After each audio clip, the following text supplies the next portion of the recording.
Okay, thanks everybody for coming today. I'm Jason Critchlow, Portage Township trustee. Appreciate everybody running out here last minute, but we really wanted to address what was recently announced this week is in regards to the federal SNAP program, which is the Supplemental Nutrition Assistance Program, what we used to call food stamps. Due to the federal shutdown, we received word yesterday that the USDA has notified the states, including Indiana, that they can expect that November EBT funding may not be available and they need to start preparing for that. So what that looks like here in Indiana, because Indiana is included in that list, is Indiana's Family and Social Services Administration is the agency that administrates that program. They have stated that they are going to pause the processing of benefits because they anticipate not being able to pay their vendors and basically not being able to provide these benefits to people who are on this program. So what that means is about 600,000 Hoosiers are going to be affected by that, and about 20,000 people, 30,000 people in St. Joseph County, and about 20,000 people in South Bend alone are going to be affected by this. So those are some of the numbers locally. That we've got about 30,000 people, St. Joseph County, that are on the SNAP program. About 1 out of every 5 residents in South Bend is on SNAP, so that's about 20,000 people. Here in South Bend, we obviously, have issues with poverty. 20% of our families are at or below the federal poverty level. About 44% of our families are at or below the ALICE threshold, which means that they don't make enough money to afford basic necessities. So this is going to be a huge problem. This is going to be a huge hit to the families here in South Bend in particular. It's very concerning for us. And we really need to get the word out to people about this because there are some things that they can do right now to prepare for that in terms of people who are receiving SNAP benefits right now. So the one thing we need to do right away is make sure people are sharing the word about this because November is next week. And with all this uncertainty in the air, people need to know now. I mean, trust me, I've seen a million times now, people are not following the news. They're not following what's going on. We have to get the word out that people are going to be going to the grocery store expecting that their EBT card will work in November, and it's not going to work, that these funds will possibly not be there. So we need to spread the word that people need to prepare for this. If they have October funds that are still left, they need to start using those wisely. Those don't expire. So whatever the funds they have available right now, if they can take steps right now to stretch those, they need to start taking those steps. They need to ensure all their paperwork has been completed. If they have to do any sort of reevaluation paperwork, reapprovals for next month, they need to make sure that that gets in. Just like with housing, don't not do your paperwork because there's some instability that's going on. People need to make sure their paperwork is in on time, because even if there's delays in processing, that could be a big deal for a lot of these families.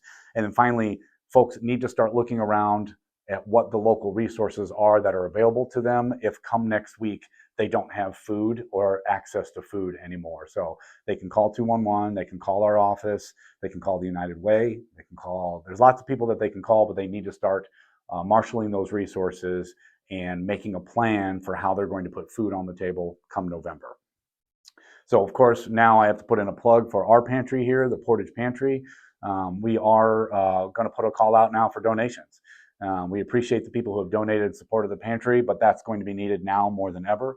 Mishawaka has the Mishawaka Food Pantry, so I'd encourage you, if you're a Mishawaka resident or you want to support Mishawaka's food pantry, to take a look over there. But now is the time for residents to get involved and to rise up as a community and start to fill this need, because we could have a lot of hungry people on our hands over these next couple of weeks. So from 8 to 4:30, Monday through Thursday, we're accepting donations here at the food pantry, and then from 8 to noon on Friday. On an average day, or today is Food Pantry Day, as some folks have seen, we will distribute 400 pounds of food for every hour that food pantry is open. So that's a lot. So we're really worried and anticipating that need is going to skyrocket if these funds are not available, if this resource is not available to these families. So the last thing I'd like to do with you guys is then talk about SNAP a little bit, because there's a lot of misconceptions that exist when it comes to SNAP. People don't really look into the details of what it is and who it's actually benefiting.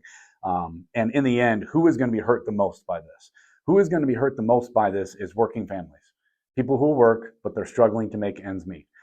Seniors, disabled people, children, families with children, U.S. military personnel are going to be affected by this. So just to give you some of the details around that, the average stay The average time that a resident uses the SNAP program is 12 to 19 months, temporary. That's by and large, that is the average time. About 1/3 of people who are on SNAP use it for less than a year.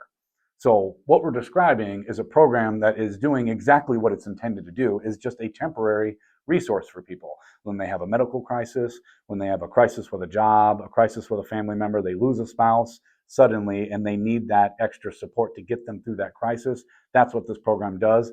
And the numbers bear out that that's exactly how it's working, and it's benefiting working families who have just hit a rough patch.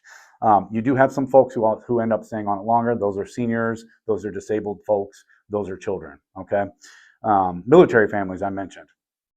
1 out of every 4 active duty U.S. service families is food insecure.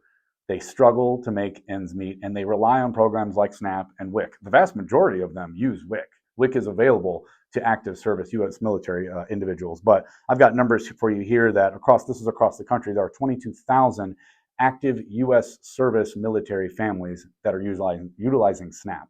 There are 1.1 million veterans who are on SNAP right now. So this is going to hurt working families, seniors, and our active U.S. service personnel and our veterans. Finally, so these are working folks. These aren't deadbeats. These aren't people who refuse to work. These are just people that are having a hard time making ends meet. Finally, the myth that I'm seeing a lot is the cuts that are coming from the federal government are just targeting illegal residents, people who are undocumented, people who aren't in our country legally but are utilizing these programs.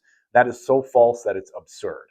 Okay, the requirements to receive SNAP almost intentionally target making sure that it's only legal residents that get SNAP. So the approval process includes cross-checking Social Security numbers with federal databases. It includes immigration checks with DHS, the Department of Homeland Security. It includes in-person interviews. And then it includes continuous monitoring by states sharing SNAP data with federal agencies so that they can continue to do data analysis looking for fraud. And that's happening on an ongoing basis. And a person who is not in this country legally receiving SNAP benefits is so extraordinarily rare that when it is found, it's highly scrutinized because typically it's associated with organized crime. Okay, so the idea that illegal residents are the ones that are using all these SNAP benefits is patently false. Illegal residents are not going to be hurt by the shutdown or by these cuts. It's going to be, again, regular working families that are going to be hurt by these cuts. So that was my spiel for you guys. I really appreciate you being here to help get the word out about this, that all the other agencies and families in this community need to prepare if this is what's going to happen come next week.